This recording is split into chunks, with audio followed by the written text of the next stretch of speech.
وبه نستعين والصلاة والسلام على سيدنا محمد وعلى آله وأصحابه ومن تبعهم بإحسان إلى يوم الدين. اللهم افتح علينا حكمتك وانشر علينا من خزائن رحمتك يا أرحم الراحمين. ربنا اشرح لنا صدورنا ويسر لنا أمورنا واحلل عقدة من ألسنتنا يفقهوا أقوالنا. ربنا زدنا علما وارزقنا فهما. سبحانك لا علم لنا إلا ما علمتنا إنك أنت العليم الحكيم. اللهم فقهنا في الدين وعلمنا تأويل واهدنا الصراط المستقيم صراط الذين أنعمت عليهم من النبيين والصديقين والشهداء والصالحين وحسن أولئك رفيقا يا أرحم الراحمين. اللهم اجعلنا من الذين يستمعون القول فيتبعون أحسنه. Ya Allah, jadikanlah kami semua kalangan yang mendengar kata-kata yang baik, kemudian beramal dengannya sebaik-baiknya. Allahumma amin. Muslimin, muslimat, dan jemaah, tuan-tuan yang dirahmati oleh Allah Subhanahu wa taala. Alhamdulillah, syukur kepada Allah Subhanahu wa taala dapat kita bersama malam ini, malam ke-14 daripada bulan Sya'ban, berbaki 16 hari sebelum kita memasuki bulan Ramadan, dan berbaki sehari sebelum kita bertemu dengan nisfu Sya'ban ataupun hari ke-15 Ramadan. Dan diriwayatkan dalam bermacam-macam riwayat hadis Nabi sallallahu alaihi wasallam mengenai bagaimana Nabi pada malam 15 Sya'ban itu Nabi memperbanyakkan mohon kepada Allah Subhanahu wa taala keampunan. Dalam satu cerita, Nabi sallallahu alaihi wasallam pada satu malam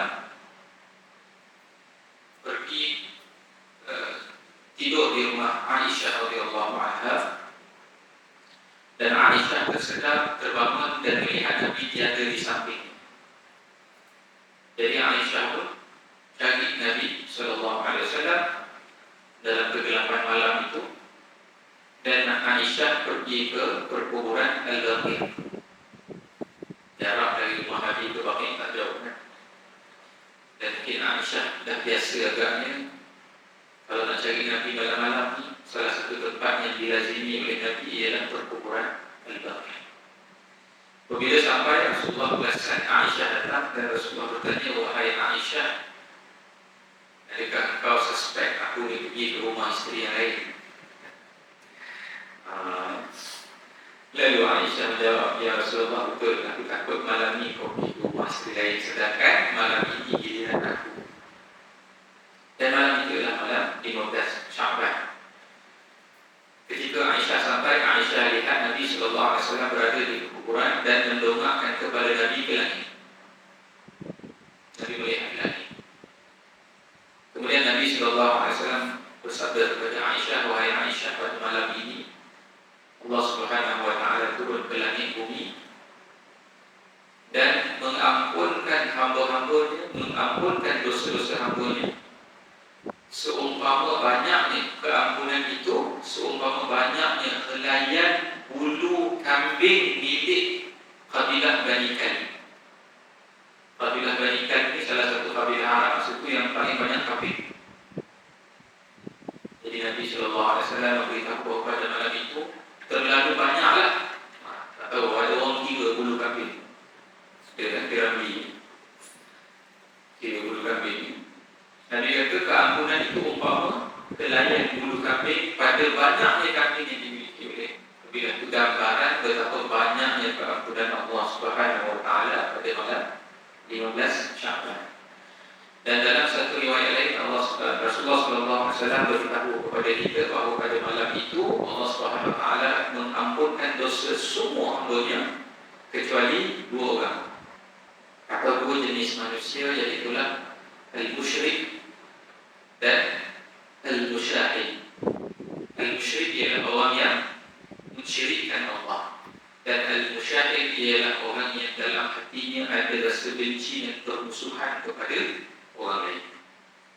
jenis manusia ini Allah SWT kecualikan daripada mendapat pengampunan pada malam 15 Syaban.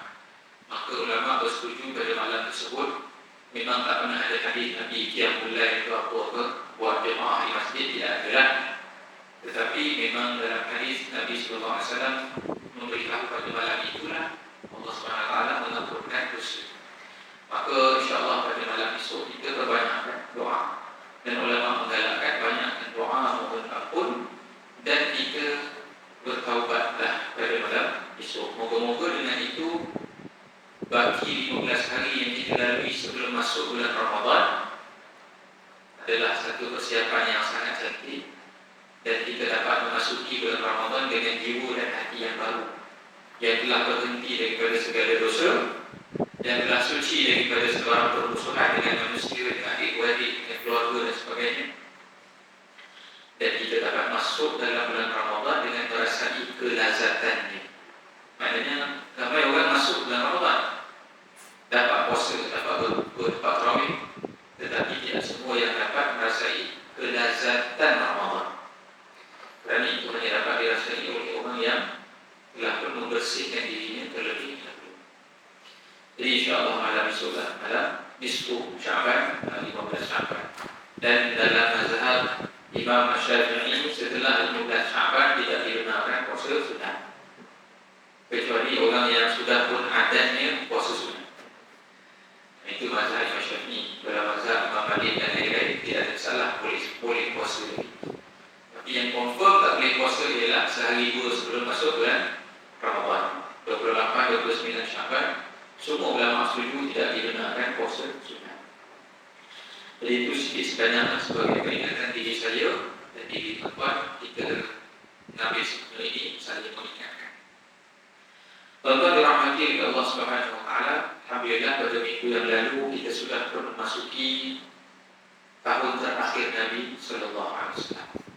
Dan pada malam ini secara rasminya kita akan masuk kepada tahun yang terakhirlah dan bercerita tentang kehidupan Nabi Sallallahu Alaihi Wasallam, yang dalam buku ataupun kitab Ar-Rafiq Al-Mahfuz ini disebut, nama bab ini ialah Ila Rafiqil A'la, menuju ke pangkuan Tuhan yang Maha Tinggi. Ini nama bab yang terakhir ini. Dan insyaAllah cadangannya saya cuba untuk habiskan membaca bab ini sebelum kita masuk bulan Ramadan. Maknanya hari ini Jumaat, minggu depan satu lagi Jumaat, ada 3 lah, campur malamnya ada 3 kali. Siri harap-harapnya dapatlah habiskan. Kadang berapa banyak tambahan-tambahan yang tak sempat habiskan. Tapi insyaAllah kita cuba habiskan perjalanan kita bersama dengan Nabi SAW ini sebelum memasuki bulan Ramadan. Dan kalaulah panjang umur, ada rezeki bertemu lagi dengan tuan-tuan, tengoklah pula macam mana selepas daripada Ramadan.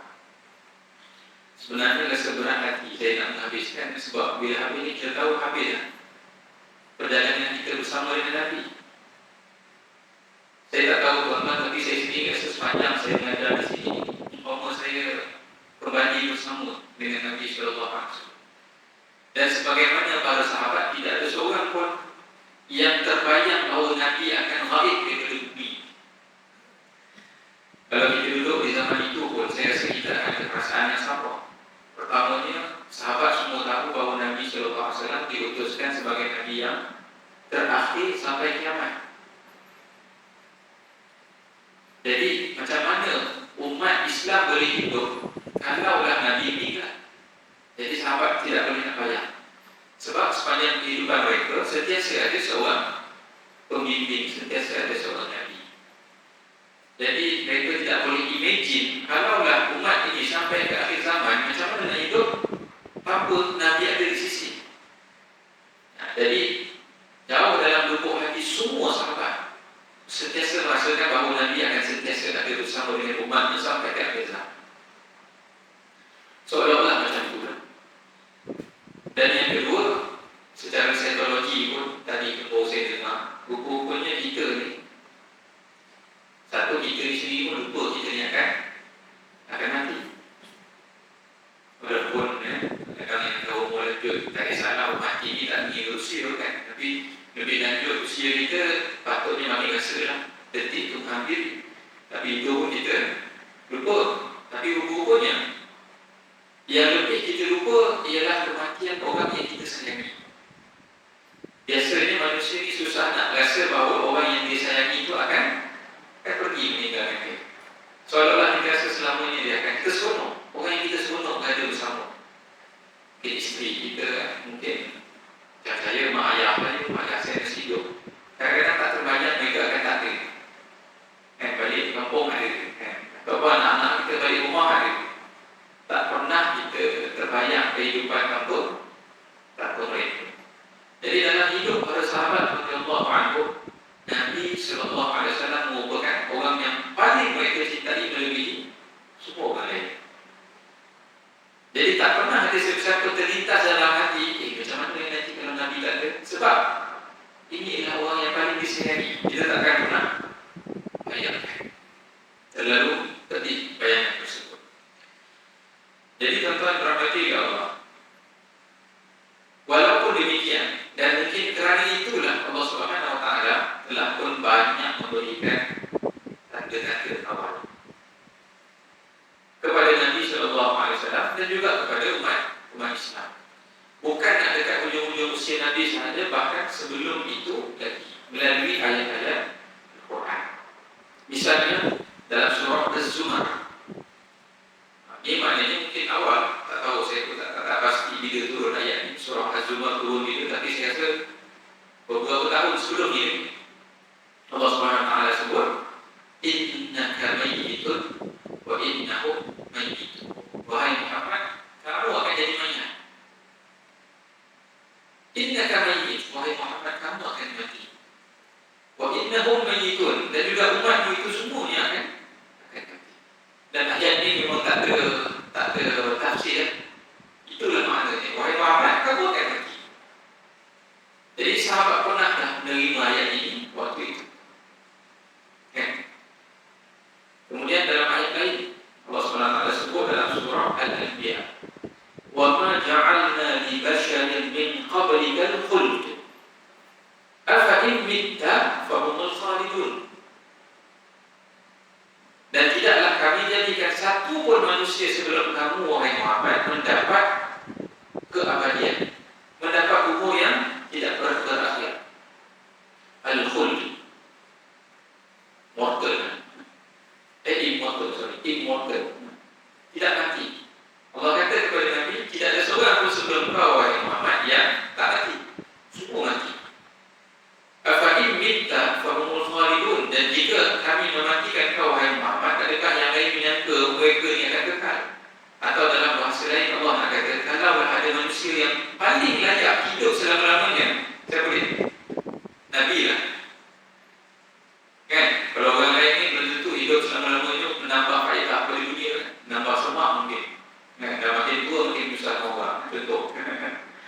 Tapi kalau Nabi ni, saya rasa tak ada orang bangkang kalau Allah bagi pilihan. Dan nanti kita akan baca, rupanya Allah pernah bagi pilihan. Bermakna layak Nabi ni, kalaulah hidup sampai kiamat pun berfaedah. Tetapi Allah kata, walaupun begitu tetap tidak menjadikan kamu memiliki umur sebegitu, mati juga. Dan demikian juga dalam surah Al-Anbiya, Allah SWT sebut satu ayat yang umum, kullu nafsin dha'iqatul maut. Semua yang bernyawa pasti melalui kematian, termasuklah Nabi sallallahu alaihi wasallam. Ayat dari surah Al-Imran ayat 144 lagi direct sebut nama Nabi. Wa ma Muhammadun illa rasul qad khalat min qablihi ar-rusul afa in mata aw qutila inqalabtum ala a'qabikum. Dan tidaklah Muhammad itu melainkan hanyalah seorang rasul. Dia bukan malaikat, dia bukan Tuhan. Dan telah pergi sebelumnya ramai lagi rasul-rasul seperti Muhammad. Adakah jika dia mati atau dia terbunuh, maka kamu ini akan berbulak balik wahai Islam, berpatah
bagaimana satu makhluk yang begitu mulia, yang begitu bersinar, yang begitu hebat akan hilang dari muka bumi?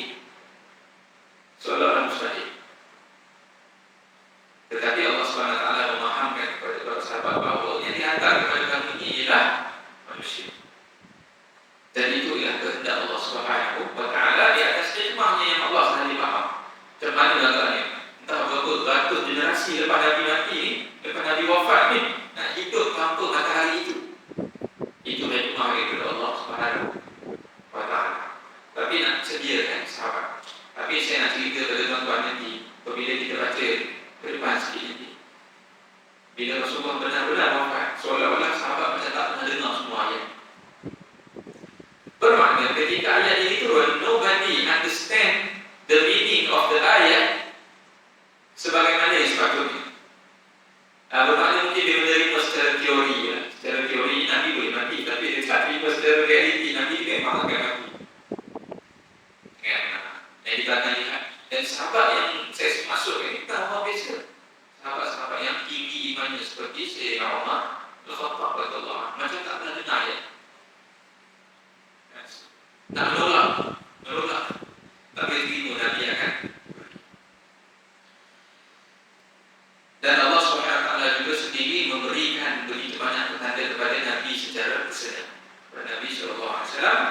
Tapi sekali lagi di sini kita perasan tanda-tanda yang Allah beri ini tanpa pernah mendedahkan walau sekalipun bilakah exactly Rasulullah akan mati. Bermakna sehebat-hebat manusia seperti Nabi SAW pun tak tahu bila dia akan mati. Jadi kalau contoh ni ada orang mendakwa, ini masalah akidah dengan perkara gaib, dan ajal ialah daripada antara perkara-perkara yang ilmu Tuhan. Jadi kalau ada orang boleh mendakwa, boleh memberitahu bila dia akan mati, atau orang lain akan mati bila dan sebagainya, adakah dia itu lebih hebat daripada Nabi SAW? Sedangkan Nabi pun tidak tahu exactly bila Nabi akan mati, tapi Nabi tahu ajalnya sudah menghampiri. Dan antara tanda yang paling confirm lah, yang paling besar Nabi rasai ya, ialah beberapa peristiwa dan ini dicatatkan oleh penulis kitab ini. Seawal bulan Ramadan tahun ke-10 Hijrah. Bulan Ramadan ini maknanya sebelum lagi Nabi pergi haji. Nabi pergi haji hujung tahun 10 Hijrah. Ramadan sebelum itu pergi. Pada tahun ke-10 Hijrah, bulan Ramadan, kebiasaannya Nabi SAW hanya khatam Quran dengan Jibril sebanyak satu kali. Dan Nabi khatam ni bukan khatam biasa tuan-tuan, ini bukan tadarus macam kita kan, asal habis kemudian dapatkan yang pekat selesai. Itu kita lah. Satu saya pun selalu sebut bila bulan puasa, saya selalu sebut makna tadarus ni ialah saling belajar mempelajari, bukan saling baca dan mendengar semata-mata. Tadarus daripada perkataan darasa. Darasa makna belajar. Jadi patut majlis tadarus itu majlis belajar tentang Quran. Apa-apalah kan, tafsir ni apa, tadabbur ni apa, tajwid ni apa, whatever lah. Jadi Nabi SAW, tradisi Nabi sepanjang hidup Nabi ini, setiap kali bulan puasa Nabi khatam dengan Jibril, tadarus belajar semula Quran dengan Jibril sebanyak satu kali sepanjang bulan Ramadan, kecuali pada tahun ke-10. Pada tahun itu Nabi SAW menghabiskan tadarus ataupun pelajaran Al-Quran dengan Jibril sebanyak 2 kali. Sebanyak 2 kali. Dan tuan-tuan jangan bayang Nabi baca yang sudah khatam. Ini the highest level of learning, dilalui oleh the highest level of person or student, membaca the highest level of material Quran. Jadi ini satu proses pembelajaran yang maha tinggi, berlaku 2 kali. Dan dalam setengah hadis menceritakan kepada kita, walaupun hadis ini setengah katanya tidak dapat dipastikan kesahihannya, Rasulullah SAW memberitahu secara rahsia kepada Sayyidatina Fatimah apa makna Jibril tadarus 2 kali tahun itu dengan Nabi SAW. Nabi tak beritahu orang lain. Sahabat tahulah bahawa Nabi dalam puasa memang akan belajar Quran dengan Jibril. Tapi pada Fatimah, Rasulullah dikhabarkan kepada kita telah membisikkan kepada Fatimah bahawa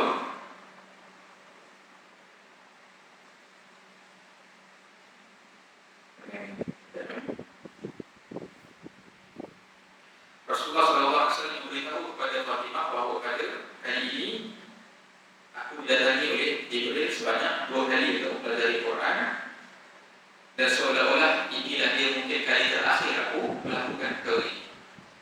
Jadi Fatimah radhiyallahu anha mendengar perkara itu, faham makna itu dan sedih menangis. Kemudian Rasulullah menenangkan Fatimah dengan berkata kepada Fatimah bahawa janganlah sedih, sebab setelah aku pergi, orang pertama di kalangan ahli keluarga pun yang akan pergi ialah engkau, wahai Fatimah. Jadi di sini Rasulullah sudah pun beritahu kepada Fatimah secara personal. Bapa dengan anak cakap dua cakap gitu kepada anak. Dan mungkin hadis ini hanya disampaikan kepada kita setelah Rasulullah SAW wafat. Mungkin saya tak pasti exact waktu.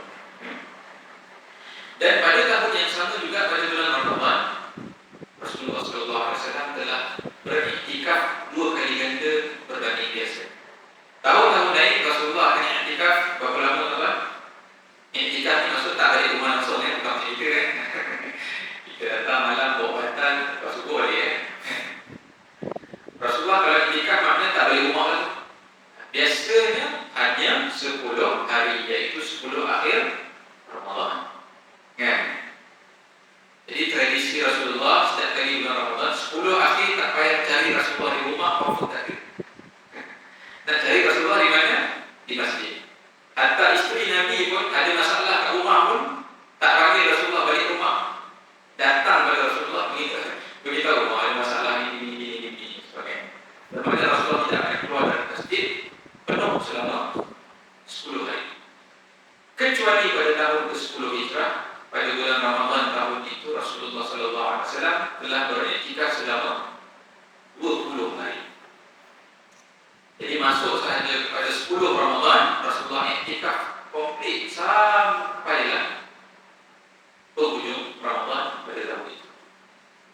Dan ini juga merupakan satu tanda kepada Rasulullah SAW bahawa seolah-olah mungkin Rasulullah tidak lagi bertemu dengan Ramadan pada tahun yang akan datang.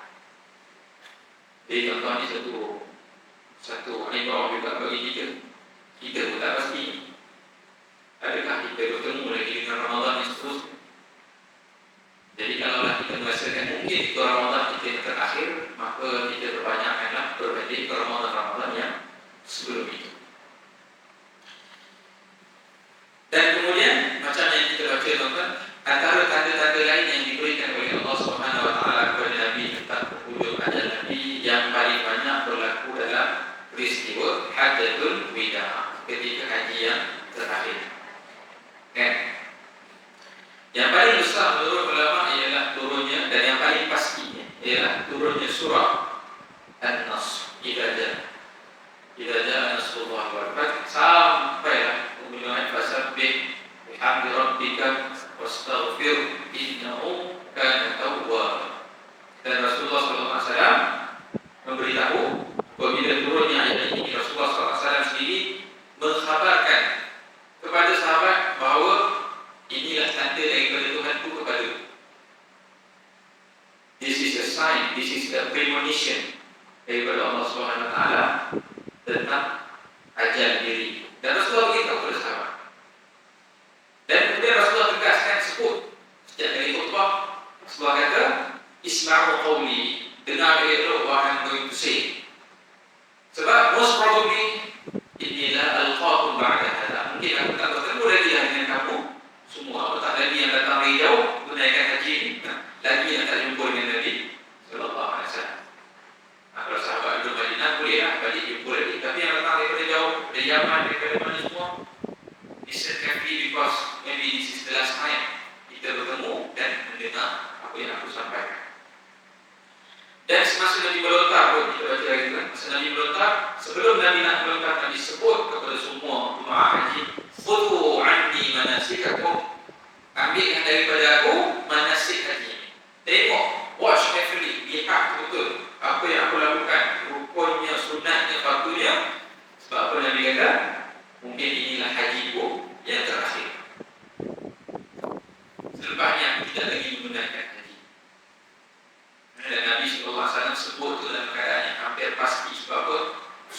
nas telah pun turun pada hari Tasyrik. Setengah kata hari ke-11 Zulhijjah, hari berontak sebelum berontak turun surah An-Nas. Jadi Nabi tahu lah, that's it lah. Memang betul lah kali ini muslimah haji yang tidak terakhir. Jadi Rasulullah telah berkhabarkan kepada semua sahabat radhiyallahu anhum ajma'in. Jadi inilah tanda-tanda yang telah Rasulullah SAW beritahu kepada sahabat, dan despite walaupun demikian banyak telah pun Rasulullah sampaikan supaya conditionkan sahabat menerima pengertian Nabi SAW, tapi nanti kita akan lihat reaksi daripada para sahabat seolah-olah tak pernah dengar semua. Adakah ini menggambarkan kejahilan para sahabat? Tidak, sama sekali. Yang dipahami dari segi ialah tingginya dan mendalamnya cinta sahabat kepada Nabi sallallahu alaihi wasallam. Waktu saya sebut awal tadi, orang yang paling kita tak boleh terima pengertian ini ialah orang yang paling kita cintai.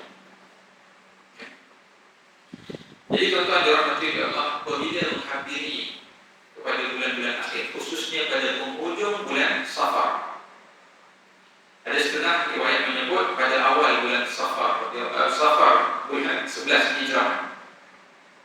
Zulhijjah Nabi balik haji, Muharram, Safar. Hari itu kita baca beberapa peristiwa berlaku dalam bulan Safar yang terakhir dalam hidup Nabi. Pertama boleh kita baca minggu lepas, Nabi menyiapkan satu tentera yang dipimpin oleh Usamah bin Zaid radhiyallahu anhu. Dan baru tadi yang saya dengar ada satu perkongsian, kenapa Nabi masih menyiapkan tentera itu dalam keadaan Nabi dah confirm tahu Nabi akan pergi. Dan Nabi tahu most likely Nabi tak akan boleh menyelia kemudian tentera tersebut. Dan most likely, and boleh kata confirm, Nabi tak tahu apa penghujung kepada misi tentera tersebut. Tapi kenapa Nabi teruskan juga? Renungan ulama katanya dua bentuk. Yang pertama, Nabi nak sampaikan isyarat bahawa agama ini tidak berhenti penyebarannya hanya sekadar di Jazirah Arab. Sebab pada takat itu yang menerima agama ini hanyalah Jazirah Arab. So Nabi kata, pemergian aku tidak bermakna menghentikan agama ini hanya dalam Jazirah Arab. Maka kita keluar daripada Jazirah Arab. Risalah ini risalah global, risalah untuk seluruh manusia, seluruh bangsa, mas bidang, with me or without me. Dan yang kedua tuan-tuan ialah isyarat bahawa risalah ini perlu sentiasa digendong oleh generasi demi generasi. Sebab itulah Rasulullah memilih Usamah bin Zaid, iaitu seorang sahabat yang masih sangat muda, berumur 18 atau 19, 17 atau 18 tahun pada waktu itu.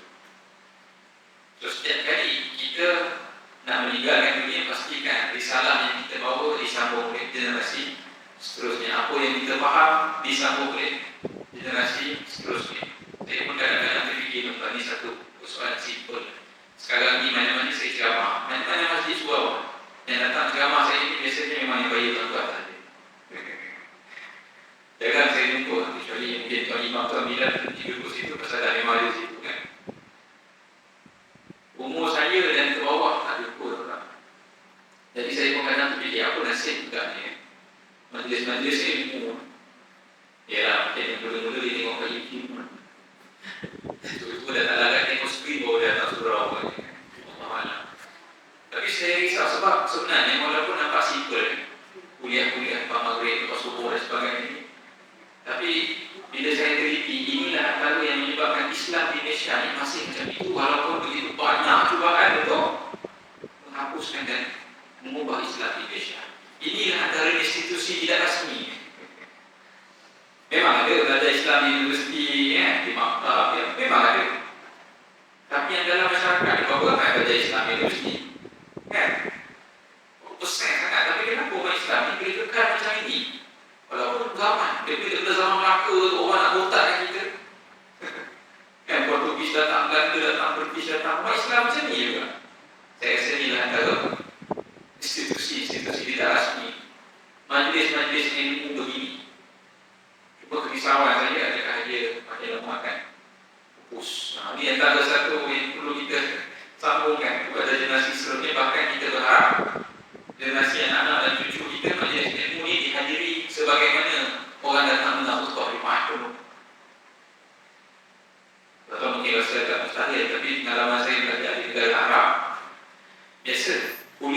yang menyampaikannya, ya, syekh-syekh dan sebagainya, penuh tuan-tuan. Mungkin dalam sekarang juga, ya, kalau ustaz-ustaz yang hebat-hebat tuan-tuan.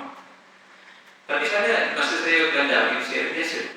Kata dulu saya duduk satu rumah sewa saya. Tak jauh rumah saya ada surau kecil. Solat maghrib, solat isyak penuh.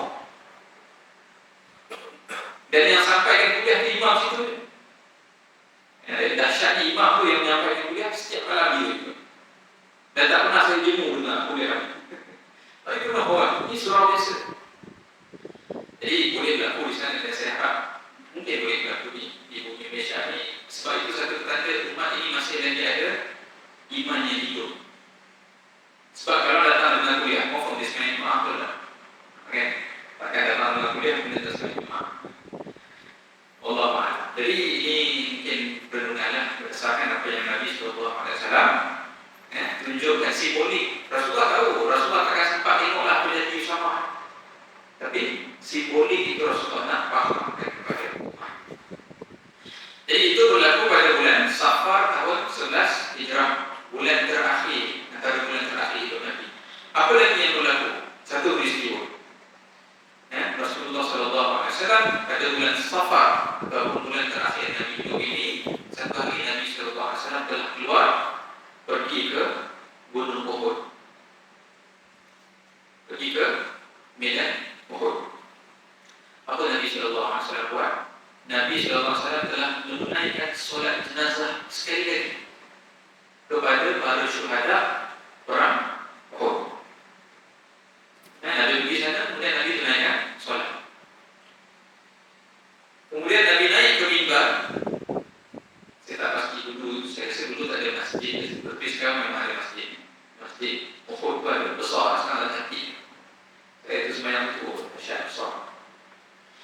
Nabi naik ke mimbar dan Nabi SAW telah seolah-olah bercakap dengan syuhada Uhud. Ini antara satu yang ulama kaji. Dan memang dalam Quran telah pun menyebut bahawa orang-orang yang mati syahid ini sebenarnya tidak pernah pun mati. Mereka sentiasa hidup. Dan ini salah satu dalil yang memperkuatkan sebab Nabi bercakap dengan mereka. Kalau kita berfikir macam mana orang mati yang dengar Nabi cakap, tapi bermakna orang yang syahid sentiasa hidup. Nabi naik atas mimbar dan Nabi menyampaikan khutbah kepada syuhada. Tapi adalah yang hidup datang juga mendengarnya. Apa kata Nabi SAW? Inni faraqtukum, wahai syuhada Uhud, aku akan mendahului dan bertemu dengan kamu semua. I will meet you first di satu tempat yang Nabi akan sebut. Wa inni syahidun alaikum, dan wahai syuhada Uhud, akulah saksi kepada perjuangan kamu semua. Wa inni wallahi la anzur ila hawdi al-an, dan wahai syuhada Uhud, pada waktu ini aku sedang melihat dan aku nampak dengan mataku hawdi, telaga Nabi SAW. Bermakna Nabi kata aku akan mendahului kamu semua dan berjumpa di situ, di telaga Nabi SAW. Bayangkan orang Nabi dah bercakap, seolah-olah Nabi dah bukan di alam hidup ini. Kemudian Nabi SAW menyebut, wa inni u'titu mafatih khazain al-ardh, dan aku telah pun diberikan kunci kepada khazanah dunia seluruhnya. Dalam setengah riwayat lain, Nabi SAW menyebut bahawa aku telah diberi pilihan untuk diberikan kunci khazanah dunia seluruhnya dan hidup kekal, kemudian masuk syurga, ataupun memilih untuk bertemu Allah dan masuk syurga sekarang. Jadi kita akan baca ada hadis yang menjelaskan kenapa Nabi sebut macam. Bermakna Nabi pernah ditawarkan oleh Allah Subhanahu Wa Taala, diberikan kunci khazanah dunia seluruhnya. Maksudnya apa? Nabi jadi raja dunia. Mungkin mengatasi kerajaan yang dimiliki oleh Nabi Sulaiman ke? Memiliki dunia seluruhnya. Allah tawarkan. Dan dalam hadis lain Allah tawarkan juga Nabi hidup kekal selama-lamanya. Maknanya Allah bagi pilihan. Kemudian adanya Katanya bila kiamat baru Nabi mati dan kemudian masuk syurga. Diberikan pilihan kepada Nabi sallallahu alaihi wasallam. Tapi nanti kita akan baca apa pilihan Nabi itu. Kat sini hadisnya habis di situ. Kemudian Nabi menyebut wa inni wallahi ma akhafu an tusyriku ba'di. Kemudian Nabi berpaling dan bercakap pula kepada yang hidup ni. Demi Allah, aku tidak takut bahawa kamu ini akan disyirikkan aku selepas ini. Cakap pada sahabat. Maknanya iman para sahabat ni Nabi dah confident dah. Walakinni akhafu alaikum an tunabisu fiha. Tapi yang aku risau ialah kamu semua akan saling bersaing antara satu sama lain terhadap apa? Kunci khazanah dunia yang tadi aku ditawarkan. Dan kerisauan Nabi sallallahu alaihi wasallam ialah para sahabat akan bergaduh tentang kuasa dan kekayaan. Dan Nabi sallallahu alaihi wasallam menyebut dalam keadaan Nabi sudah pun tahu, maknanya ini mukjizat Nabi. In the future, setelah Nabi pergi, memang sahabat akan bergaduh pada soal itu. Tak ada yang kufur, tak ada yang syirik di kalangan sahabat-sahabat besar, tetapi semua akan saling berebut kuasa. Dan peristiwa ini diperkuatkan lagi juga berlaku pada bulan Safar juga, bulan yang sama. Satu hari pada waktu malam Nabi sallallahu alaihi wasallam telah menunjukkan salah seorang staf Nabi. Nabi ada ramai staf, tadi saya sebut kan. Usama bin Zaid bin Harithah, staf Nabi. Salah seorang staf Nabi juga bernama Abu Al-Muwaidibah. Jadi satu hari pada waktu malam, lewat malam juga, Rasulullah ketuk pintu dia dan ajak dia teman. Waktu malam-malam betul. Teman pergi ke mana? Dia kata, aku diminta untuk pergi ke perkuburan Al-Baqi'. Rasulullah kata, aku diminta untuk pergi ke perkuburan Al-Baqi'. Mai teman, bawakan lampu. Jadi Abu Al-Muwaidibah pun bawakanlah lampu. Teman Nabi SAW pergi ke pinggiran perkuburan Al-Baqi'. Ini dah kali kedua saya sebut malam ni Nabi datang ke perkuburan Al-Baqi'. Saya sendiri pun bila baca ni, saya tanya pada diri saya sendiri, berapa kali kita pergi ke kubur dalam setahun? Pergi bukan sebab nak kuburkan orang, tuan-tuan. Itu cerita lain.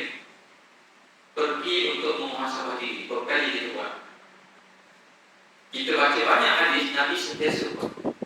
Bukan pergi kuburkan sahabat, pergi untuk berdiri di situ dan melihat bahawa di sinilah tempat kita satu hari nanti. Remind ourselves tentang hakikat yang kita akan alami secara pasti.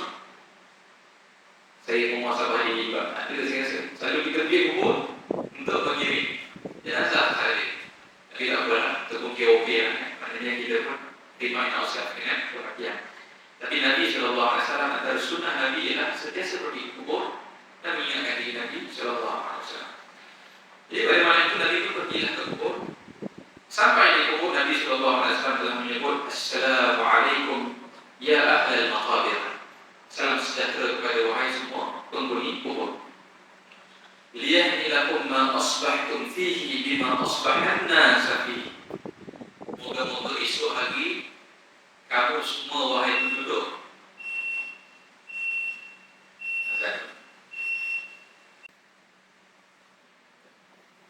Tuan-tuan rahmati Allah, Rasulullah sallallahu alaihi wasallam berada di pinggiran kubur dan menyebut, Assalamualaikum wahai ahli kubur. Semoga pagi esok kamu akan bertemu dengan mentari pagi dalam keadaan yang lebih baik daripada keadaan yang dialami oleh penduduk dunia. Doa Nabi kepada para ahli kubur. Macam menggambarkan seolah-olah di alam kubur ini juga sebenarnya ada dia punya cycle of day and night, ada hidupnya sendiri. Jadi itulah hakikat hidup di alam kubur. Ia adalah alam yang tersendiri, alam barzakh. Dan setiap alam ini ada ekosistem yang tersendiri. Sebagaimana alam rahim ada jadualnya, kemudian alam hidup ni ada jadualnya, alam barzakh pun ada kehidupan. Jadi Nabi mengucapkan, semoga esok pagi kamu semua mendapat pagi yang lebih baik daripada orang-orang yang ada ni, yang tinggal di atas, yang masih hidup ni. Kenapa Nabi SAW cakap macam tu? Kata Nabi,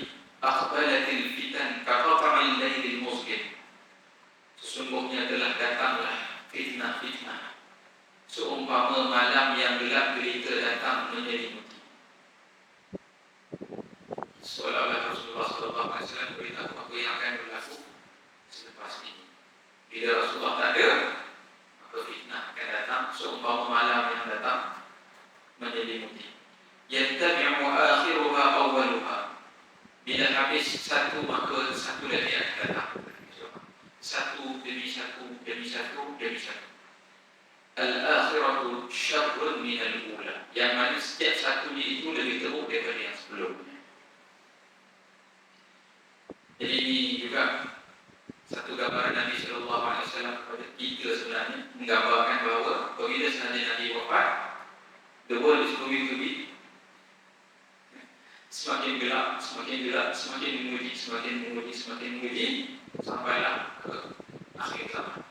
Dan setiap generasi itu akan mengalami fitnah yang lebih teruk daripada fitnah generasi sebelum. Fitnah ni maksudnya bukan dulu-dulu tu, maksudnya ujian. Ujian yang menggoncang keimanan dan keyakinan kita. Dan Nabi SAW mengakhiri perbuatan Nabi itu dengan menyebut Antumul awwalun wa inna bikum lalahiqun. Kamu semua telah pun pergi sebelum aku dan aku juga akan menyertai kamu semua. Jadi Rasulullah SAW kepada semua ahli hukum. Dan dalam satu riwayat lain, ketika balik daripada kubur tersebut, Rasulullah SAW berkata kepada Abu Al-Muwaidibah. Ini yang saya nak sebut tadi. Dia kata Nabi SAW beritahu kepada Abu Al-Muwaidibah yang tolong teman Nabi bawa aku tadi. Katanya, Inni qad tutitu mafatih khazain ad-dunya wal khulda fiha. Wahai Abu Al-Muwaidibah, ketahuilah bahawa aku ni pernah di-offer oleh Allah SWT kunci khazanah dunia seluruh. Dan di-offer juga untuk kekal hidup selama-lamanya. Summal jannah, kemudian barulah Allah matikan aku dan aku masuk syurga. Dan Allah juga memberi aku pilihan satu lagi, iaitu liqa' Rabbi wal jannah, bertemu Tuhanku sekarang dan masuk syurga. Lalu Abu Al-Muwaidibah bila dengar itu berkata, Ya Rasulullah, pilihlah pilihan yang pertama. Ambillah kunci khazanah dunia dan hiduplah kekal selama-lamanya.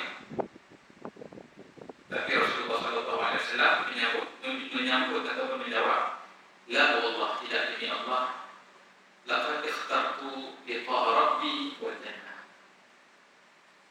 Malangnya aku telah memilih pilihan yang kedua, wahai Abu Al-Muwaidibah. Aku memilih untuk bertemu dengan Tuhanku sekarang dan masuk syurga sekarang. Jadi Rasulullah SAW telah pun memberitahu kepada Abu Al-Muwaidibah pilihannya. Nah, maknanya diberi pilihan. Kalau tuan-tuan diberi pilihan sama, tuan-tuan pilih.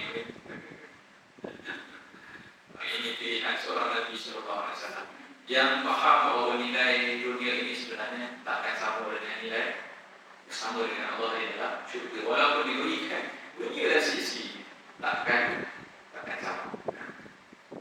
Jadi ini juga yang berlaku dalam bulan Safar pada tahun tersebut, dan tanda yang sangat-sangat dekatlah gambarkan bahawa Nabi SAW akan menyertai orang-orang yang betul-betul mati meninggalkan dunia ini. Lalu pada penghujung bulan Safar, ataupun secara tepatnya pada hari ke-29 Safar, dan nak masuk Rabiul Awal, 29 Safar, iaitu pada hari Isnin, Rasulullah SAW nak jadikan cerita ada orang meninggal. Jadi Rasulullah pun macam biasa, Rasulullah akan solatkan dan iring pergi ke perkuburan Al-Baqi'. Dan on the way nak balik keluar daripada kubur itu, tiba-tiba Rasulullah SAW berasa sakit sangat kepada Rasulullah SAW, sehingga panas sangat. Sahabat yang total kepada Nabi, walaupun Nabi tutup dengan kain serban, boleh rasa panasnya kepada Nabi SAW. Inflammation, atau betul tidak, betul. Bila badan panas itu maknanya ada penyakit lah. Ada penyakit dalam badan, ya, sehingga disebut sehingga dirasakan oleh sahabat pada badan dan kepala Nabi Sallallahu Alaihi Wasallam. Ada setengah hadis lain yang saya cari dalam kitab kita sebut. Saya cari sakit apa sebenarnya. Sakit apa dia yang sampai jadi macam tu.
Islam di Madinah.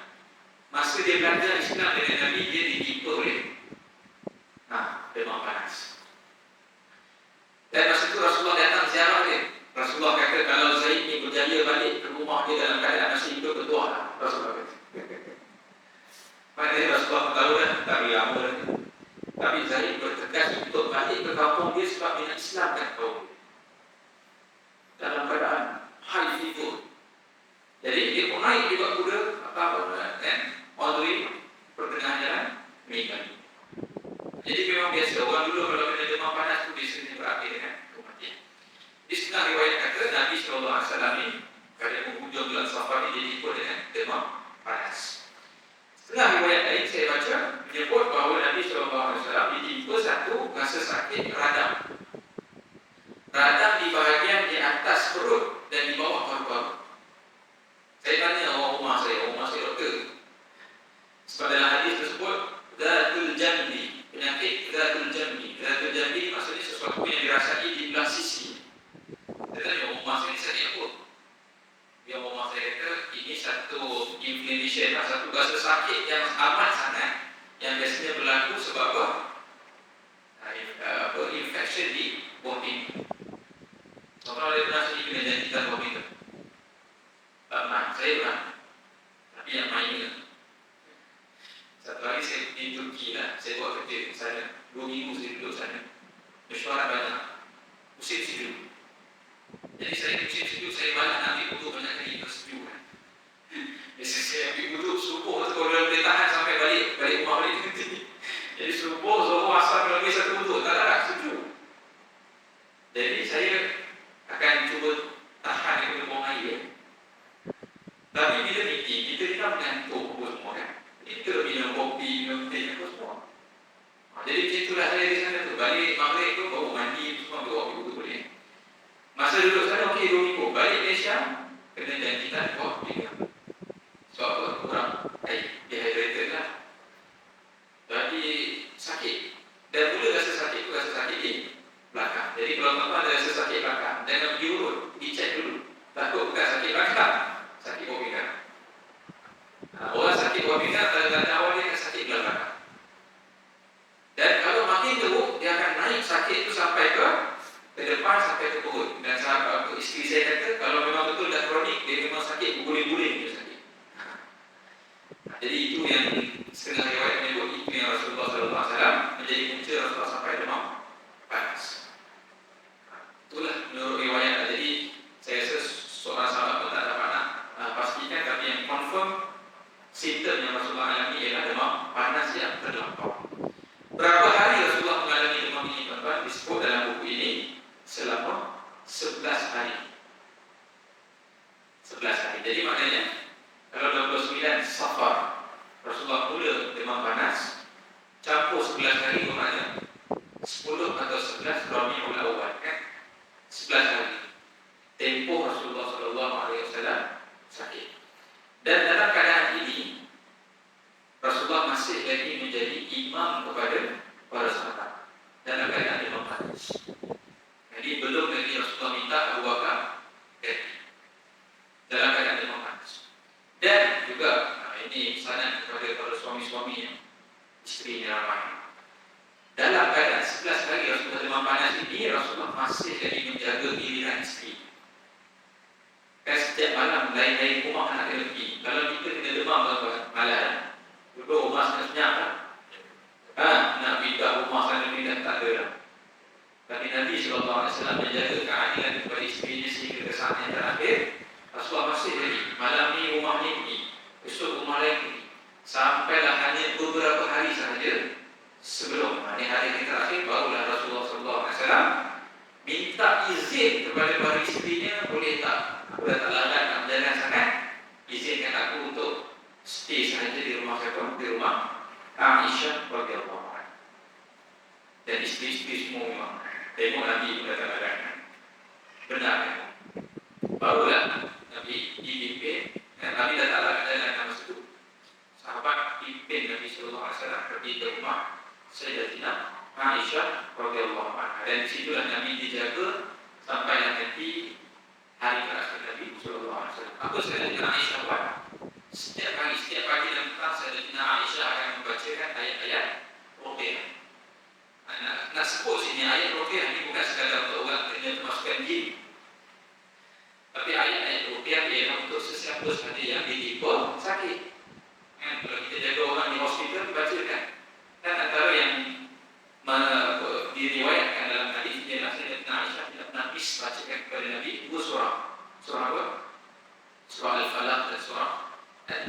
nas. Sebab apa? Bila orang sakit, masa inilah syaitan akan datang. Bila orang menghampiri sakaratul maut, ketika inilah syaitan akan datang. Jadi sunnahnya, bila kita berdepan dengan orang yang azab, bacakan kepada mereka surah Al-Falaq dan surah An-Nas, sambil menyapukan air kepada orang yang sakit tersebut. Ini yang dibuat oleh Sayyidatina Aisyah sepanjang menjaga Nabi Sallallahu Alaihi Wasallam. Jadi kita berhenti dulu pada takat itu. Pada malam insya-Allah kita akan sambung apa yang berlaku ataupun apa pesanan-pesanan Nabi sepanjang Nabi duduk di rumah Aisyah radhiyallahu anha. Lama juga, beberapa hari juga jadi ada beberapa benda yang Nabi minta dibuat. Kita akan sambung pada minggu hadapan dengan izin Allah insya-Allah. Aku qauli hadza wa astaghfirullah al-azim li wa lakum. Assalamualaikum.